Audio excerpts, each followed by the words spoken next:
Bom, irmãos, vamos abrir as nossas Bíblias aí. Evangelho de Mateus. Evangelho de Mateus, capítulo 24. Mateus 24, 32 em diante, diz assim: Aprendei, pois, a parábola da figueira. Quando já os seus ramos se renovam e as folhas brotam, sabeis que está próximo o verão. Assim também vós, quando virdes todas estas coisas, sabei que está próximo, às portas. Em verdade vos digo que não passará esta geração sem que tudo isso aconteça. Passará o céu e a terra, porém as minhas palavras não passarão. Mas a respeito daquele dia e hora, ninguém sabe, nem os anjos dos céus, nem o Filho, senão o Pai. Pois assim como foi nos dias de Noé, também será a vinda do Filho do Homem. Porquanto assim como nos dias anteriores ao dilúvio, comiam e bebiam, casavam e davam-se em casamento, até o dia em que Noé entrou na arca, e não o perceberam, senão quando veio o dilúvio, e os levou a todos, assim será também a vinda do Filho do Homem. Então 2 estarão no campo, um será tomado e deixado o outro. 2 estarão trabalhando no moinho, uma será tomada e deixada a outra. Portanto, vigiai, porque não sabeis em que dia vem o vosso Senhor. Mas considerai isto: se o pai de família soubesse a que hora viria o ladrão, vigiaria e não deixaria que fosse arrombada a sua casa. Por isso, ficai também vós apercebidos, porque a hora em que não cuidais, o Filho do Homem virá. Bom, meus irmãos, nós estamos aqui no Evangelho de Mateus. O Evangelho de Mateus é um evangelho que tem um foco muito forte na questão do reino de Deus. Mateus fala muito sobre isso. E aí, quando a gente chega aqui no capítulo 24, nós vamos ver o famoso sermão escatológico de Jesus. Ou seja, é um sermão, uma série de palavras que Jesus traz falando acerca das coisas que aconteceriam próximo do fim, ou seja, próximo da sua volta. E Jesus está aqui dando dicas aos discípulos sobre essas coisas importantes, falando o que aconteceria no mundo antes da sua vinda, que sinais teriam. É um pouco complexo esse capítulo 24 aqui, ele dá trabalho porque ele está falando de coisas que aconteceram na época de Jesus, como a destruição do templo de Jerusalém, que aconteceu no ano 70 depois de Cristo. Mas também ele está falando de coisas que acontecerão ainda e que estão acontecendo. Então, se tem uma coisa que é extremamente atual, é a palavra de Deus. E se você tivesse lido ela há 100 anos atrás, se você lê ela 100 anos à frente, ela vai continuar sendo atual, ela vai continuar mostrando quem Deus é, quem nós somos e a nossa necessidade de salvação.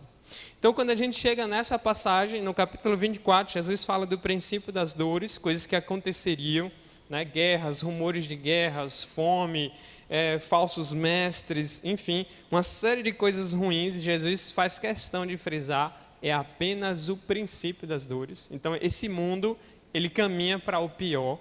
Se você se assusta com as coisas que você vê na televisão ou ao seu redor, a violência, a corrupção e toda sorte de coisas ruins, infelizmente eu tenho que te dizer que vai ficar muito pior. E a palavra não esconde isso de nós em momento algum. E por que vai ficar pior? Por causa da rebeldia dos homens contra Deus, por causa da desobediência do homem ao seu Criador. E aí então Jesus fala da grande tribulação, que aconteceu também em época antes do templo ser destruído. Aí também outra passagem complexa, que trata de coisas que aconteceram. Ele fala inclusive das mulheres grávidas e tal, que teriam de fugir. Isso foi falando acerca do que ia acontecer com o templo ali, e a questão do sábado. Então tem uma parte que envolvia o povo judeu e tem uma parte que envolve a nós da igreja. E aí então no verso 29 aí do capítulo ele fala, depois que passa a tribulação e todos esses sinais, aí vem a vinda do Filho do Homem, né? A lua, as estrelas, o sol, todos os astros aí, a criação seria abalada. O verso 30 diz que então aparecerá no céu o sinal do Filho do Homem. O Filho do Homem é uma expressão para falar de Jesus. E todos os povos da terra se lamentarão e verão o Filho do Homem vindo sobre as nuvens do céu com poder e muita glória. E ele enviará os seus anjos com grande clangor de trombeta, os quais reunirão os seus escolhidos dos 4 ventos de uma a outra extremidade dos céus. Então é a volta triunfante do Senhor, a esperança que nos move. Todo cristão verdadeiro vive ansioso por esse momento, vive ansioso por esse dia, o grande dia da volta do Senhor. E aí então a gente chega no verso 32, e daí em diante Jesus vai contar várias parábolas, e todas essas parábolas têm uma temática em comum, que é a questão da vigilância. Estejam atentos, vigiai, estejam ligados, fiquem espertos, porque o Filho do Homem vem como um ladrão. E ai daquele que estiver despercebido nesse dia. Então nós aguardamos ansiosamente esse momento. E Jesus fala muito sobre isso. Então, ao invés de você ficar especulando na internet, tentando procurar chips e coisas do tipo e tal, como seria o fim do mundo e os detalhes, porque tem gente que perde muito tempo com isso, embora a Bíblia nos fale um pouco sobre essas coisas, mas esquece do principal, né? Se perde muito tentando descobrir detalhes de falsos profetas, de conspirações mundiais e do anticristo e tudo mais, e se esquece da questão principal, que é como seremos encontrados quando o Senhor voltar. Como você quer ser encontrado quando Jesus voltar? E Jesus nos ensina como Ele quer que nós estejamos até lá. Vigilantes, ligados, espertos, com a antena funcionando. Então, um fato é, Cristo vem. A palavra de Deus nos dá provas suficientes, desde a criação, de que o Senhor zela pela sua honra, pela sua palavra. As profecias têm se cumprido, algumas já se cumpriram, e portanto nós temos toda a esperança e toda a fé que de fato Jesus mais uma vez cumprirá a sua palavra, o seu retorno triunfante sobre tudo e todos. E aí então a gente chega no verso 32 e vai dizendo: aprendei, pois, a parábola da figueira. Jesus gostava de usar parábolas, Jesus gostava de fazer comparações, falando um pouco das coisas complexas, usando coisas simples. E aqui ele usa o exemplo de uma figueira, para alertar as pessoas. Essa parábola se encontra em outros trechos. Eu tenho feito a exposição das parábolas, mas hoje eu não vou me aprofundar tanto nela. Eu quero mais um pouco do todo, né? E ainda nesses trechos nós vamos ver que Jesus utiliza figuras de família. Nós estamos no mês da família. Muitas das nossas pregações têm girado em torno disso. E aqui nós vamos ver um momento em que famílias irão se separar. Famílias serão divididas por um propósito maior. Então, a gente chega e Jesus começa a falar de uma figueira, de uma simples figueira, de uma árvore, e ele vai dizendo: quando já os seus ramos se renovam e as folhas brotam, sabeis que está próximo o verão. Uma coisa muito simples, né? Qualquer pessoa sabe que as plantas, elas têm o seu ciclo, e o ciclo das plantas mostram a natureza, né? A mudança das estações, e Jesus usa isso como uma figura. Vocês sabem, quando a figueira está aí já renovando os seus ramos, vocês sabem que o verão está chegando. A coisa que você não precisa ser muito inteligente para perceber. E aí então, verso 33, ele vai dizendo: assim também vós. E agora ele está voltando aí para quem ele está falando. Quando virdes todas estas coisas, é por isso que eu mencionei a vocês o que veio antes. Jesus estava falando do sinal dos tempos, em que iriam preceder a sua vinda, um mundo cada vez mais bagunçado, cada vez mais afundado no pecado. Então esses sinais viriam, e por isso que Jesus fala: então quando vocês virem estas coisas, sabei que está próximo, às portas, ou seja, está bem perto. Recentemente eu vi no jornal que tem uma cidade de Minas Gerais que está sob alerta máximo, porque a barragem pode estourar a qualquer momento. Eu agora me esqueci o nome da cidade, mas os irmãos têm acompanhado nos jornais aí o descaso que é e a miséria que é, esses acidentes que acontecem no Brasil, e mais uma cidade se encontra ameaçada ali, e aquela barragem está a ponto de estourar, ou seja, a qualquer momento ela pode ceder, e nós sabemos que se as pessoas não forem retiradas a tempo, o pior acontecerá, como a gente testemunhou as outras duas catástrofes, Mariana e Brumadinho. Então, do mesmo jeito que essa barragem está para se romper e a qualquer momento ela vai vir sobre as pessoas, a volta de Cristo é da mesma forma. A ira de Deus sobre o pecado e o mal e o seu juízo também. Então, o tempo todo, as coisas estão assim cada vez mais encostando na volta de Cristo. E tão urgente quanto avisar do perigo, é avisar do perigo maior, que é o perigo de perecer para sempre sem Deus, num lugar terrível que nós conhecemos como inferno. Então a Bíblia é muito clara com relação a essas coisas, e a mensagem do Evangelho ela é urgente por isso. Porque se você morre aqui, o máximo que você perde é, vamos dizer assim, o seu corpo físico por um tempo. Mas se você perecer sem Cristo, aí infelizmente não há mais nada que possa ser feito por você. Aí não tem mais choro nem vela, como dizia uma música antiga, não tem mais nada que possa resolver sua situação se você deixa essa vida sem o Senhor, ou se o Senhor volta antes que você se acerte com Ele adequadamente. Então, por isso que ele diz, olha, vocês veem esses sinais, e sabem que está próximo, vocês veem uma figueira, vocês conseguem identificar, então agora vocês vão dar um aqui no então, entendendo os outros sinais que são maiores, porque a gente é assim, às vezes a gente dá onde que não está entendendo, principalmente quando são coisas que mexem na nossa ferida, ou coisas que nos incomodam, ou coisas que nos confrontam, a gente tem uma tendência de entrar aqui e sair aqui, ou a gente tem uma tendência de distrair logo, ou a gente tem uma tendência logo de fugir da verdade e fazer de conta que não é conosco, e ver se passa para não se sentir muito incomodado. Mas o meu objetivo da palavra é deixar você extremamente incomodado, é deixar você angustiado, é deixar você temeroso de saber o quanto é sério desobedecer a Deus e os seus preceitos. Então Jesus diz, então quando vocês virem estas coisas, e aí Jesus falou dos rumores de guerra, falou dos terremotos, falou das fomes, falou dos falsos mestres, tudo que a gente está vendo hoje, e a coisa está só fermentando, mas Jesus deixa claro, ainda não é o fim.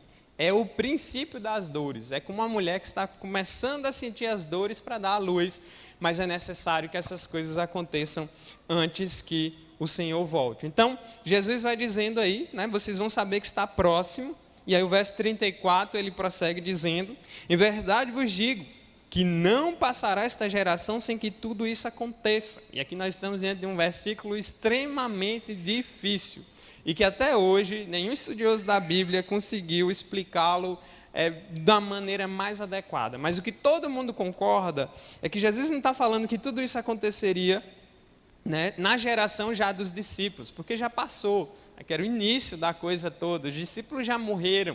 E é como eu falei para vocês, esse texto, ao mesmo tempo que Jesus fala de coisas que aconteceriam ali com eles, ainda naquela época, Jesus também está apontando para coisas que aconteceriam lá no futuro. De uma certa forma, as profecias na Bíblia, elas têm essa característica. Às vezes o profeta estava falando de coisas que aconteceriam no tempo dele, mas ao mesmo tempo Deus usava aquilo como uma figura para aquilo que ia acontecer lá na frente. Então nós sabemos, né, que essas coisas não passariam ainda nessa geração, como não aconteceu, nós ainda estamos aguardando isso, né, dentro do tempo que Deus predeterminou. Então Jesus usa essa palavra aí, e por isso que ela é difícil, porque dá uma sensação assim, oxe, Jesus estava falando que já ia acontecer naquele tempo, mas já morreu todo mundo lá e não aconteceu. Jesus falhou? Óbvio que não falhou. A Bíblia é muito clara, e nós temos várias outras passagens para perceber isso. Mas é que algumas passagens são mais difíceis por conta do tempo, por conta da dificuldade do contexto para nós hoje. Mas o fato é que, se mesmo a gente não entendendo totalmente o verso 34, a gente não perde o principal dessa parte, que é justamente alertar sobre a volta de Cristo. Então, ao invés da gente ficar tentando especular o que Jesus poderia ter dito, ou como foi, como a gente encaixaria isso totalmente, a gente precisa passar e seguir no que é principal, né? Porque o principal é o que interessa agora de imediato. Aí a gente passa para o verso 35, e Jesus usa uma frase famosa, que muita gente conhece, passará o céu e a terra, porém as minhas palavras, elas não passarão. Que Jesus faz esse contraste aí entre o que é temporal e o que é eterno. As coisas serão abaladas, as coisas envelhecem, elas passam, mas a palavra do Senhor não. É por isso que eu falo, pode vir a geração que vier, a palavra continuará sendo relevante, poderosa, do mesmo jeito que sempre foi. Então não tem como mudar. Se um homem tem uma Bíblia na mão e ele lê ela, estuda ela e conhece ela, esse homem entende mais do mundo e do ser humano do que qualquer estudioso de qualquer área. Eu sei que parece pretensioso isso que eu estou dizendo. É claro que eu não estou desprezando o conhecimento das outras áreas, né? Do conhecimento, mas eu estou dizendo que há uma sabedoria muito maior, que é ali a nossa prova dos 9, ali onde a gente vai ver se a coisa está certa ou não, que é a palavra de Deus. Então ninguém é melhor para falar da criação do que o Criador. Ninguém é melhor para explicar quem nós somos, de onde viemos, para onde vamos, do que aquele que nos criou.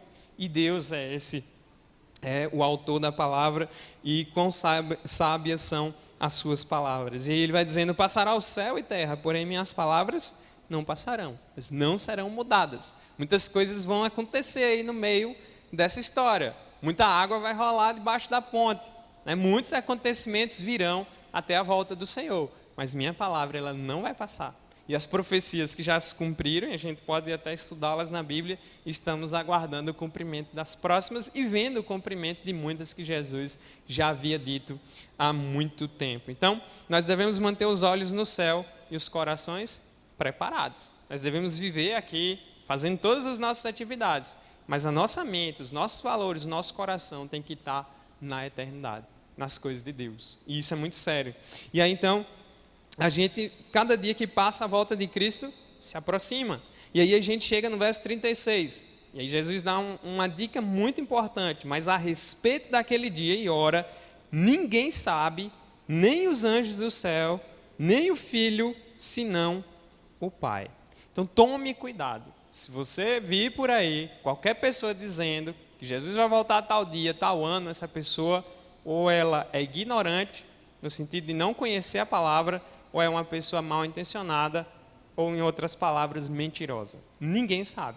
Nenhum de nós, nenhum pastor, nenhum líder religioso pode chegar e dizer: Cristo vai voltar tal dia, tal hora. Quem fizer isso está mentindo.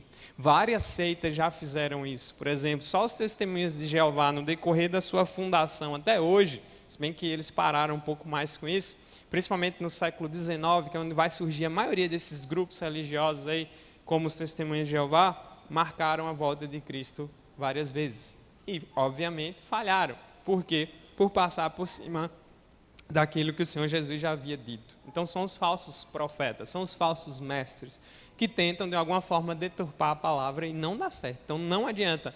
Ninguém sabe. E aqui Jesus traz uma coisa interessante, até um pouco assim, chocante para nós, porque ele diz: nem os anjos no céu sabem essa hora, nem o Filho, ou seja, nem ele. E aqui você fica: mas Jesus é Deus, e é Deus. E Jesus não é onisciente como Deus, Jesus é onisciente como Deus. Mas nós não podemos esquecer a humanidade de Jesus. Porque a gente tem esse problema. A gente sabe que Jesus é 100% homem e 100% Deus. Eu não estou falando 50% não, é 100% homem e 100% Deus. É uma natureza que é um mistério para nós, que foge da nossa compreensão comum. Então, a gente sempre esquece que Jesus é homem também.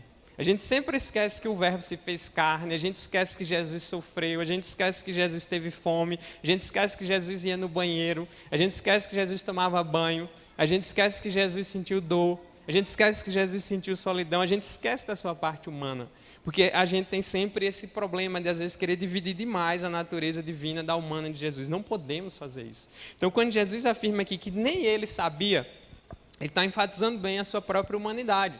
Nós também temos dificuldades de entendimento, nós também somos limitados com relação às coisas. E Jesus, assumindo a nossa natureza, também estava assumindo essa limitação.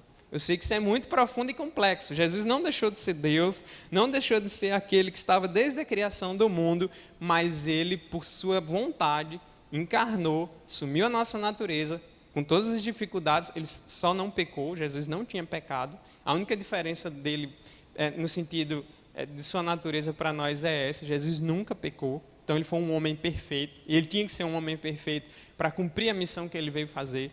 Mas Jesus sabe o que é dor, Jesus sabe o que é tristeza, Jesus sabe o que é ser abandonado, Jesus sabe o que é chorar, Jesus sabe o que é passar por momentos de terror. Nós vemos isso quando ele está próximo da cruz. Jesus sabe o que são as dificuldades do dia a dia. Jesus é alguém que cresceu numa família comum, pobre ali naquela região da Palestina. Jesus sabe o que é sol quente na cabeça, Jesus sabe o que é trabalhar e ralar para poder ajudar a sua família. Ele sabe de tudo isso. Então, quando a gente olha para Jesus, você não está olhando para um Deus distante, você não está olhando para alguém que está alheio às suas dores e suas dificuldades, você está olhando para alguém que sabe o que é que você passa, independente da dificuldade que cada um de nós tem na vida. Ele conhece as nossas fraquezas, conhece com muita propriedade. Ele não é só um Deus que salva, mas ele é também aquele que chora junto, é aquele que está do lado, é aquele que carrega, que sofre junto conosco. Em nenhum outro lugar, em termos de história das religiões, você encontra alguém que se compare à pessoa bendita do Senhor Jesus Cristo. Homem e Deus, perfeito em todas as coisas, nunca pecou. E ele fez tudo isso para que nós, filhos dos homens, pudéssemos nos tornar filhos de Deus. Então nunca pense que Deus não sabe o que é que você está passando, que está sofrendo, que está doendo, que você está chorando. Ele sabe. Então, quando Jesus nos fala sobre sofrimento, ele está falando porque ele experimentou na pele o que é sofrer. Experimentou muito, e com mais intensidade até do que muitos de nós, porque ele chega ao ponto de ir para a cruz. E aquele castigo na cruz ali não foi um teatro, não foi uma brincadeira, foi real. Cada tapa daquele na cara de Jesus doeu. Cada murro que ele levou dos soldados romanos doeu. Cada cuspida que ele levou na cara foi extremamente humilhante, que seria com qualquer um de nós. Aquela coroa de espinhos na cabeça dele doeu e sangrou. Aquele chicote nas costas várias vezes, arrancando pedaços de couro, doeu de verdade, sangrou de verdade, para que nós pudéssemos ter acesso a Deus novamente. É uma das grandes coisas que esse mundo miserável pode contemplar, é a beleza, ao mesmo tempo que é doloroso, há uma beleza maravilhosa na pessoa de Cristo. Cada gota do seu sangue é preciosa, cada momento do seu sofrimento é precioso, e por isso, ao mesmo tempo que é triste, é a razão de nós podermos ter acesso a Deus de novo. Foi a questão de Jesus ter se encarnado. Então Jesus é um homem, né? Jesus também é Deus. Então nós podemos estar tranquilos, porque a obra dele foi perfeita nesse aspecto. Ele não deixou de ser Deus, ele também não deixou mais de ser homem. Depois que Jesus encarnou, e hoje ele está sentado à direita de Deus Pai, aguardando o momento da sua volta, ele continua sendo homem. Quando ele aparece para os discípulos depois da ressurreição, ele mostra as marcas nas mãos, dos pregos da cruz e nos pés. Tomé ainda dá uma triscadinha lá. Jesus come com eles, né, para provar que ele não era um fantasma. A Bíblia não fala de reencarnação, a Bíblia não fala de almas penadas por aí. A Bíblia fala que a morte nos separa de Deus, mas que essas manifestações sobrenaturais, muitas vezes que vemos em algumas outras religiões espiritualistas, elas são as ações dos demônios enganando os homens com muita habilidade. Então Jesus quebra isso, né? E está aí, Jesus encarnou, o Verbo se fez carne, habitou entre nós, cheio de graça e de verdade, como diz o Evangelho de João no capítulo 1, e é por isso que você chega em passagens como essa e vê Jesus dizendo que nem ele sabe a hora da volta. Jesus se humilhou, se tornou um servo sofredor, se colocou na condição humana e, portanto, ele tinha ainda algumas limitações da natureza humana. É muito tremendo esse tipo de coisa, é um pouco complexo de entender, mas a gente não está falando de qualquer um, a gente está falando do Filho de Deus. Aqui você vê que é filho do homem, o F maiúsculo, para destacar bem que ele está usando a expressão que está lá em Daniel para falar dele mesmo. Ele é o filho do homem. Ou seja, ele é homem, mas ele não é comum como nós, né? Ele não é assim no sentido de que ele tem essa coisa mais especial, porque ele é Deus também, né? E ele nunca pecou, ele foi perfeito em absolutamente tudo. Então, imagine se até Jesus disse que nem ele sabia. E aí me aparece um indivíduo na televisão, na internet, e diz, olha, Jesus está vindo aí em 2020, agora vai. E aí não acontecia. É o que aconteceu muito com os Testemunhos de Jeová. Várias revistas deles, isso eu estou falando, tem como comprovar isso. Você pode acessar na internet revistas Sentinela mais antigas, números antigos, né, em que eles traziam nas suas reportagens a volta de Cristo. E quando falhava, aí eles mudavam. Aí teve uma edição que eles lançaram um tempo atrás, meio que pedindo desculpa às pessoas. Depois eles inventaram uma desculpa que Jesus veio, mas não desceu de vez, ficou ainda meio nas nuvens, né? E aí pegou ali um grupo, enfim. As seitas, elas sempre criam uma desculpa quando as suas profetadas elas falham. Mas nós devemos confiar nessa palavra que nunca passa, que é a palavra de Deus. Vai passar céus e terra, mas ela não.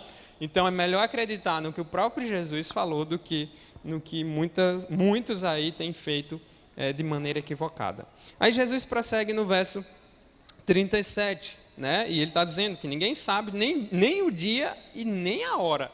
Ele deixou os sinais de quando a coisa vai começar a aproximar, mas ele não disse vai ser em tal ano, em tal século, né? E Jesus deixou claro que ele iria demorar, né, até a sua próxima volta. A gente vai ver aqui nos textos. Então, quando a gente chega aí, no verso 37, ele vai usar o exemplo da geração do povo de Noé. Noé é conhecido nos filmes, é conhecido nas histórias bíblicas comuns aí que às vezes todo mundo conhece. E Noé é aquele que Deus escolheu no meio de um povo bem complicado, um homem justo que temeu ao Senhor, e é da época do dilúvio. Então Jesus diz, assim como foi nos dias de Noé, também será a vinda do Filho do Homem. Como eram os dias de Noé? Será que estava tudo bem, tudo legal? Abre Gênesis 6 aí rapidinho para você ver, deixa marcado em Mateus, a gente volta. Mas é só para você ver de onde é que Jesus está tirando esse exemplo. Gênesis capítulo 6. Jesus era alguém que conhecia muito bem as Escrituras, o Antigo Testamento, que era a Bíblia da época dele, o Novo Testamento ainda não estava pronto. Capítulo 6 de Gênesis. Olha como estava o negócio. No verso 5, diz assim: Viu o Senhor que a maldade do homem se havia multiplicado na terra e que era continuamente mal todo o desígnio do seu coração.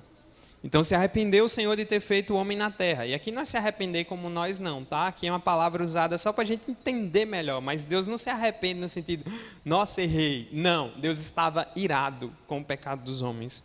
Então, o Senhor se arrependeu de ter feito o homem na terra, e isso lhe pesou o coração. E disse o Senhor: farei desaparecer da face da terra o homem que criei, o homem, o animal e os répteis e as aves dos céus, porque me arrependo de os haver feito.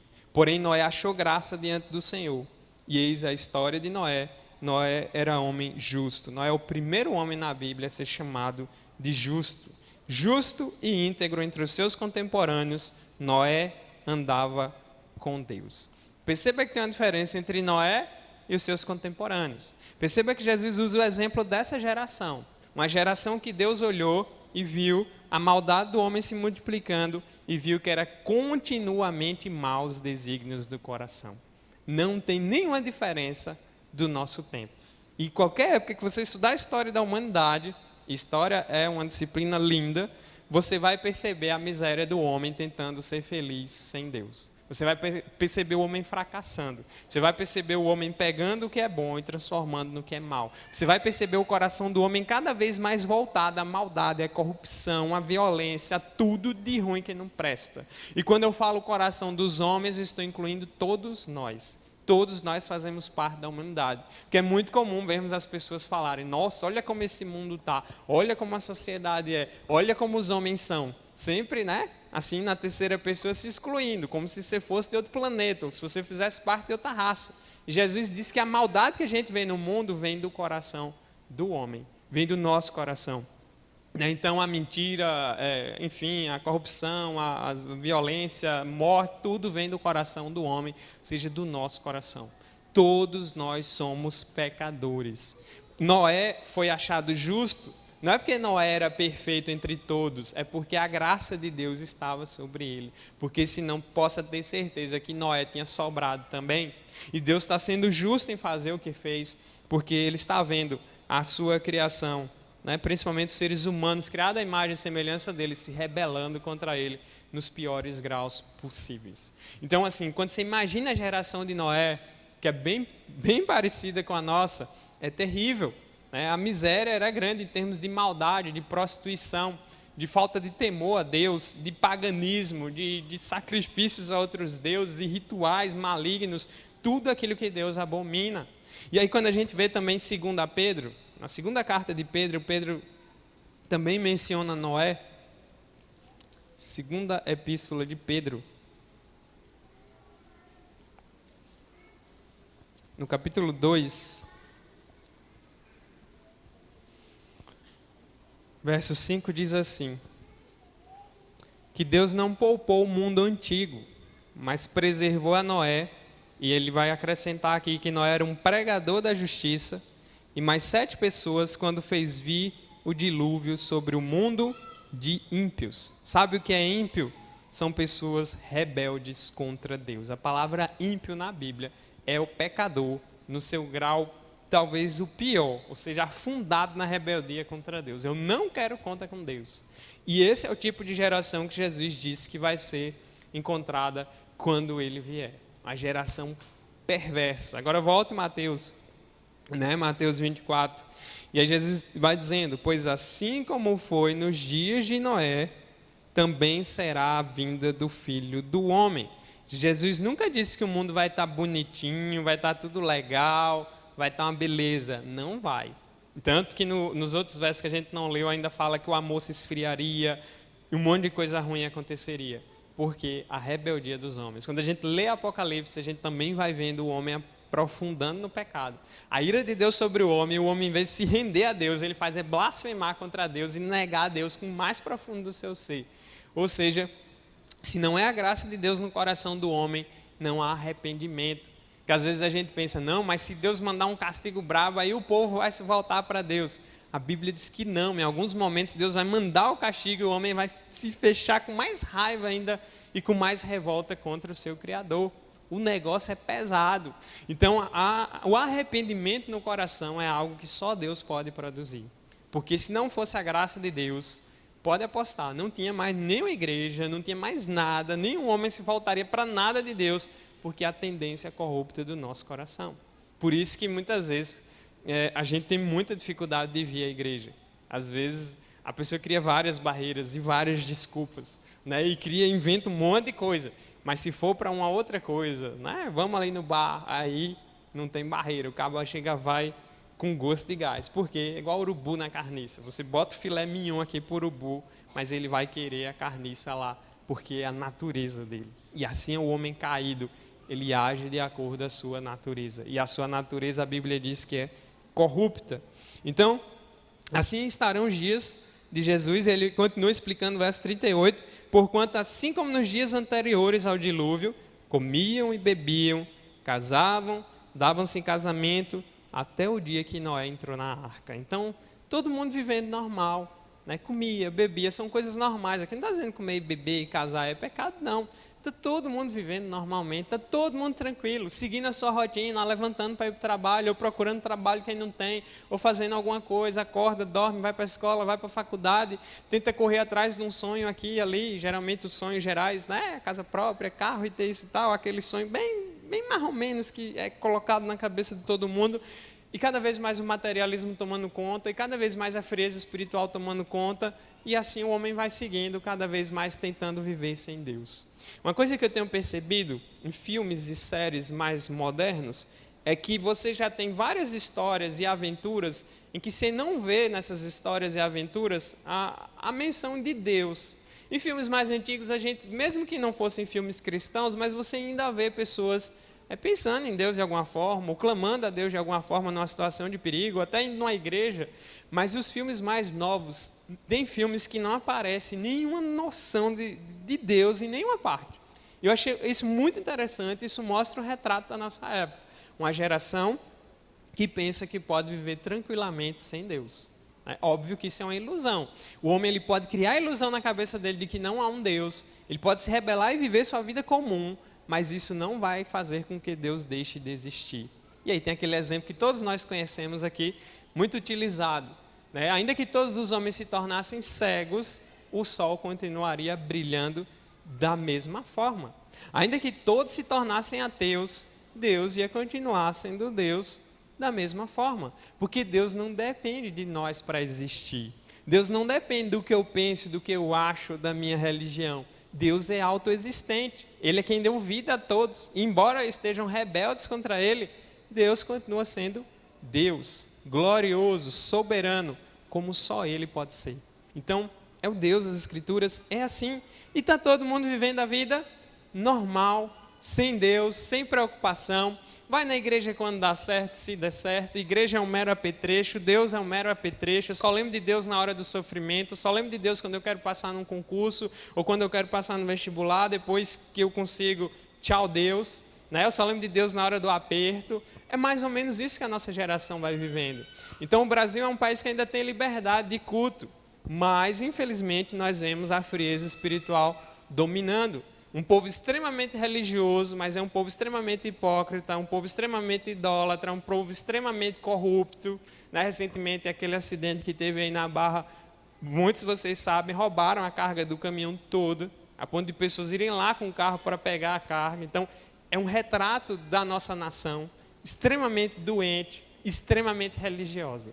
Então, ao mesmo tempo que a pessoa consegue fazer um negócio desse, de roubar o que é do outro e de não ligar para a vida humana, ele consegue com a maior cara de pau para a igreja, sem nenhum problema, e acha que está tudo tranquilo.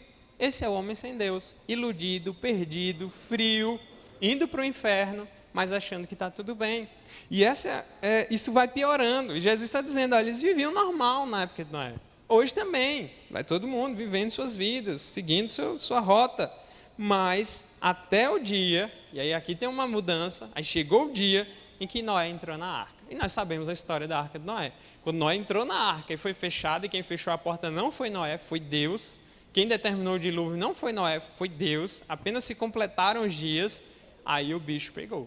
Aí acabou, não teve mais, acabou tudo. Acabou a rotina, mudou tudo. A ira de Deus cai sobre eles e Deus traz uma inundação que levou todas as vidas que estavam ali presentes naquela época. Então, é triste a situação do homem sem Deus. E a coisa só vai piorando. Então, Jesus diz, olha, do mesmo jeito que estava lá no tempo de Noé, vai estar também quando ele voltar. Então, pense num mundo que vai ficando pior cada vez mais. Né? É um pouco assustador, mas quando a gente olha para Deus, a gente ganha esperança.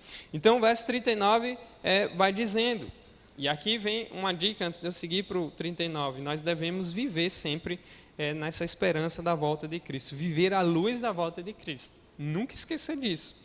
E o verso 39 diz, e não perceberam, eles não perceberam, ou seja, um povo que está nem aí para Deus, ele só vai reparar a burrada que ele fez em negar a Deus na hora que a coisa acontecer.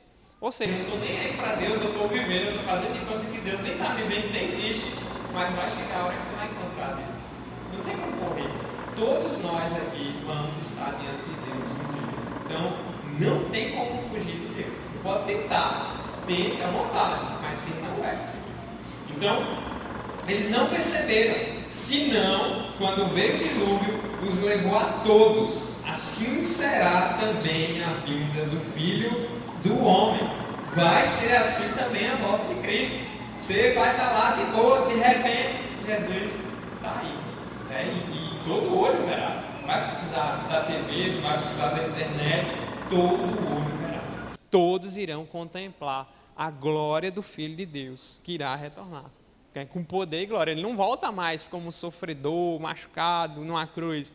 Ele volta como ele é de fato. O Rei glorioso, poderoso, soberano, diante de quem todo joelho irá se dobrar. Todo joelho se dobrará diante da majestade de Cristo. Todas as contas serão acertadas nesse dia.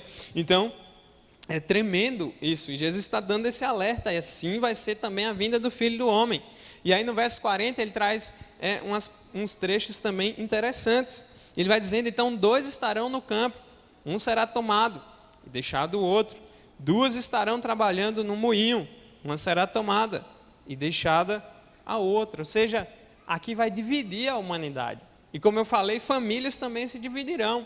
Jesus em outros momentos vai dizer que quem ama o pai ou a mãe mais do que a ele, não é digno dele. Ou seja, devemos amar nossa família, mas o amor à família vem em segundo lugar. Deus em primeiro lugar, família em segundo lugar. Porque se eu colocar a família em primeiro lugar, eu faço da família Deus, e qualquer coisa que eu coloque no lugar de Deus é idolatria, e vai dar errado, e eu vou destruir minha própria família se eu fizer isso. Então, Jesus está aqui usando esse exemplo. Um vai ser levado, o outro deixado.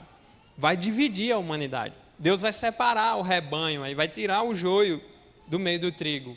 É isso que Cristo vai fazer. E é um grande dia, e é um dia também de temor. E aí então, por isso fica um, vai o outro. Muitas casas, Jesus fala, eu não vim trazer a paz, eu vim trazer a espada, falando de família. Essa passagem é muito forte, intrigante, mas ele explica por quê.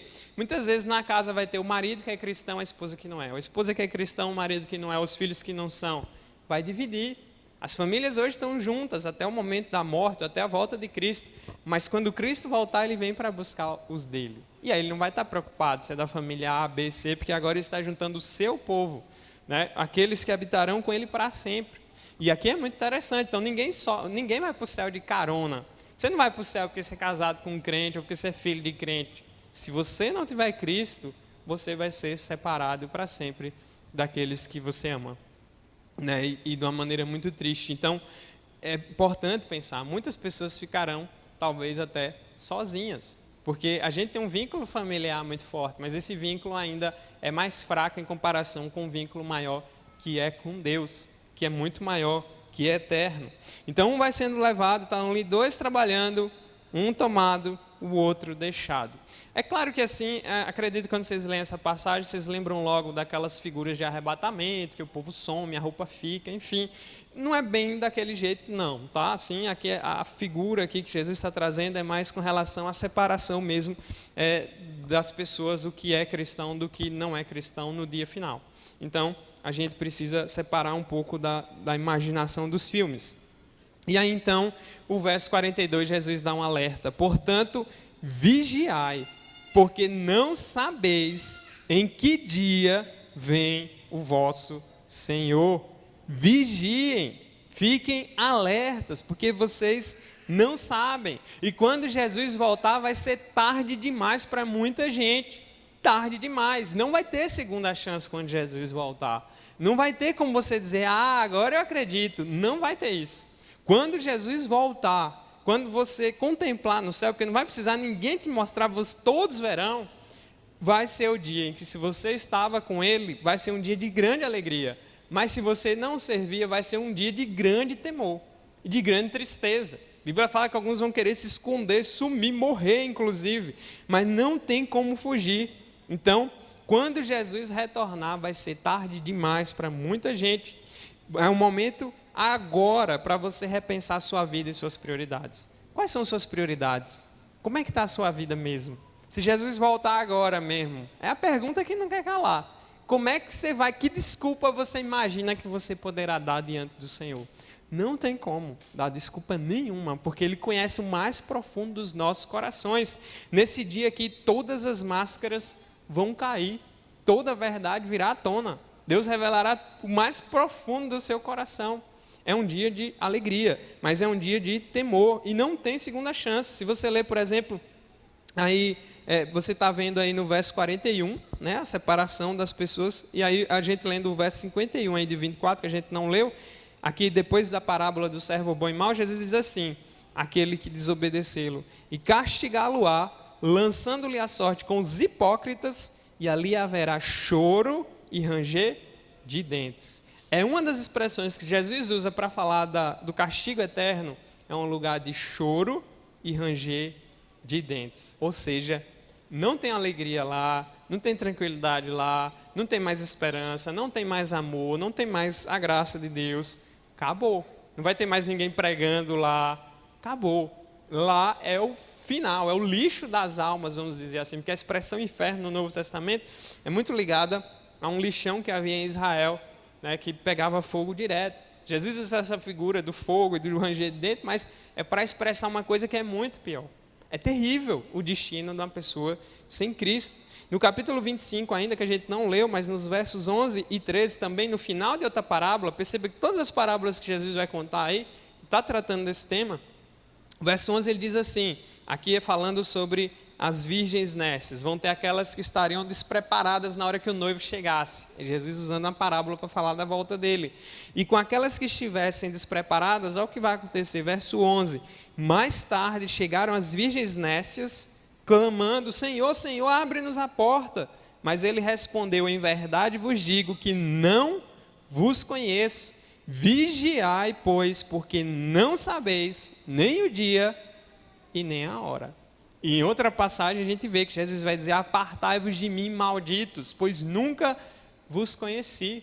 Isso é muito sério. Não sei se você já perou nisso, mas isso aqui é eterno. Aqui não é um castigo momentâneo, não é como cumprir pena e depois sai e fica de boa, é um purgatório que você vai lá, resolve sua conta e depois passa. Não, já era. Morreu sem Cristo, já era. Não tem descanso em paz, não tem vela, não tem missa, não tem nada que possa resolver sua situação se você partir sem Cristo, ou se Cristo voltar e você não estiver rendido a Ele. Então nossos corações vão ser expostos, tudo vai ser revelado nesse grande dia e nós poderemos ter surpresas extremamente desagradáveis, né? Então, se você ler Mateus capítulo 7, vai aí rapidamente, Mateus 7, diz assim, verso 22, aqui Jesus falando dos falsos profetas, mas ao mesmo tempo deixa claro que no último dia, pessoas que pensam que são cristãs irão se decepcionar muito. E aí diz assim: muitos naquele dia, verso 22, capítulo 7, hão de dizer-me: Senhor, Senhor, porventura não temos nós profetizado em teu nome não expelimos demônios, em teu nome não fizemos muitos milagres? Então lhes direi explicitamente: nunca vos conheci, apartai-vos de mim, os que praticais a iniquidade. Vocês já pensaram a seriedade dessa passagem? Vocês já pensaram que tem gente que está nessa igreja e que um dia também vai ouvir isso, que pensa que está bem porque é membro da igreja batista e batizou e tudo mais, e que vai ouvir essas palavras muito tristes porque não conhecem a Jesus verdadeiramente? É isso que eu quero chamar a atenção de vocês. E é por isso que eu tenho que abalar vocês no sentido de prestar atenção. A pior brincadeira que existe é brincar de ser crente, porque é uma brincadeira que vai acabar muito mal. É brincar com fogo, literalmente falando. Ser crente não é uma brincadeira, é uma coisa extremamente séria.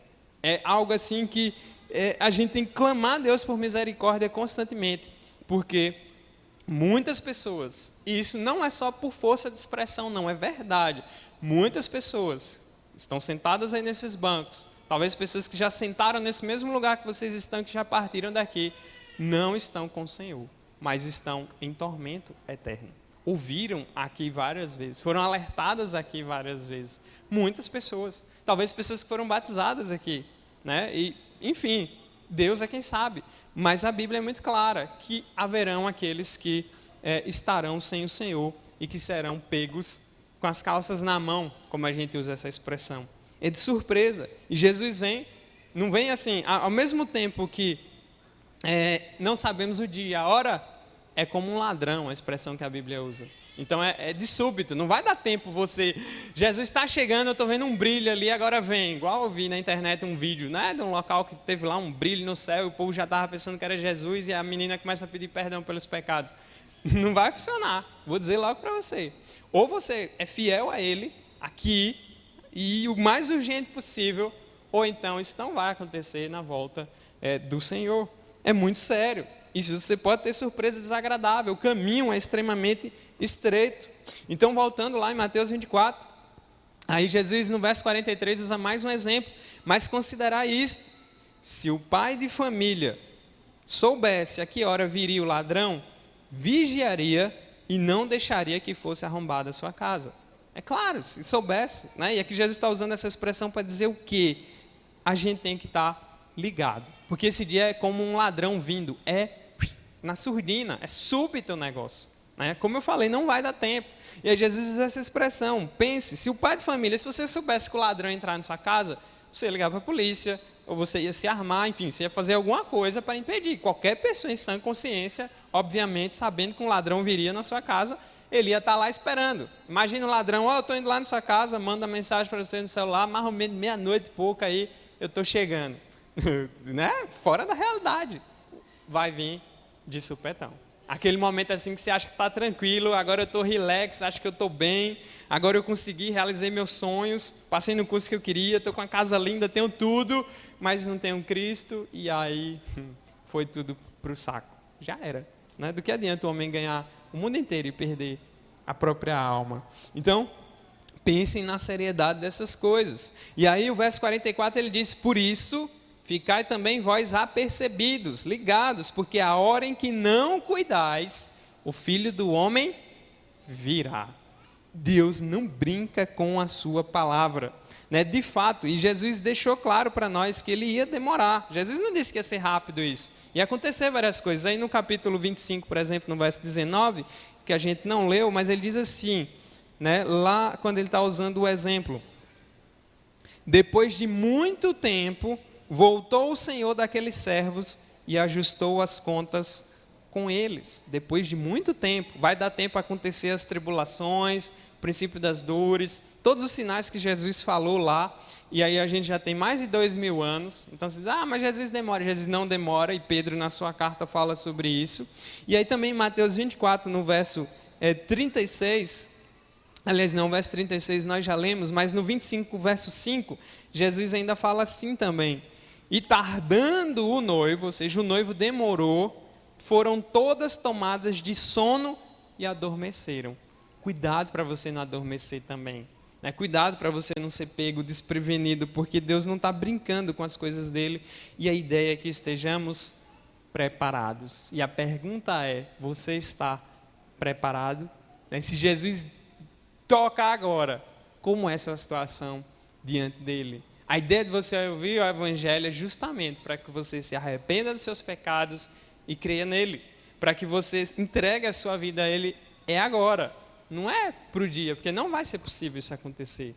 E vai chegar o dia em que vai acontecer o que o verso 30 do capítulo 24, que nós lemos inicialmente, diz: então aparecerá no céu o sinal do Filho do Homem. Todos os povos da terra se lamentarão e verão o Filho do Homem vindo sobre as nuvens do céu com poder e muita glória. E ele enviará os seus anjos com grande clangor de trombeta, os quais reunirão os seus escolhidos dos 4 ventos, de uma a outra extremidade dos céus. Que dia maravilhoso, mas ao mesmo tempo pode ser assustador. Como está sua vida diante do Senhor? Você tem sido vigilante? Você tem vivido com a perspectiva da eternidade? Você tem vivido sabendo que você vai prestar contas a esse Deus verdadeiro? Você tem buscado viver uma vida cristã realmente séria, levando em conta que Jesus morreu por nós e Ele merece tudo de nós, inclusive que vivamos para a sua glória? Você tem vivido assim, você tem buscado viver assim, porque senão é problema. Você precisa pensar na sua vida, nas suas prioridades. Você não pode só querer se esconder atrás de uma máscara, ou fingir que é cristão, ou achar que porque você é um membro da igreja você já está salvo. Não, a ideia é: você conhece Jesus de verdade, você já entregou sua vida a Ele de verdade, você vive para Ele de verdade, o desejo do seu coração é Ele, agradar a Ele de verdade. Porque não adianta você dizer que é amigo de Deus se Ele não te conhece, não adianta você dizer que anda com Deus se Deus não anda com você, porque aqueles que andam com Deus e que amam a Deus obedecem a sua palavra. Você obedece a palavra do Senhor, você tenta zelar pela glória dele em tudo que se faz, no seu trabalho, nos seus estudos, nos seus projetos, nos seus sonhos e na sua família. Você zela por isso, busca isso, anseia isso, você tem desejo por santidade, que são desejos que estão no coração de uma pessoa que nasceu de novo. Você vive assim, acorda para a vida, seja vigilante, porque o Senhor vem e Ele não brinca com a sua palavra. Então esteja atento, esteja alerta. E essa mensagem é importante para todos nós, porque nós crentes muitas vezes estamos acomodados, também, e vamos tomar bronca do nosso Senhor por causa da nossa negligência. E muitos, infelizmente, vão ter que ouvir as palavras duras de Jesus lá, porque estarão dormindo, estarão despreparados, estarão achando que era brincadeira, estarão achando que era história só da igreja para me assustar e eu mudar de vida. Não é. O Evangelho é urgente. É mais urgente até do que qualquer coisa de saúde física, porque é a sua alma que está em jogo, é a sua vida eterna que está em jogo. E vida eterna nada pode pagar, nada pode comprar isso, a não ser o acesso que Jesus Cristo, Filho de Deus, conseguiu e conquistou ali naquela cruz para nós. Jesus diz: eu sou o caminho, a verdade e a vida, e ninguém vai ao Pai senão por Ele. Onde é que está a sua cabeça, seus planos, seus desejos, o seu coração? Está nisso ou está nas coisas daqui?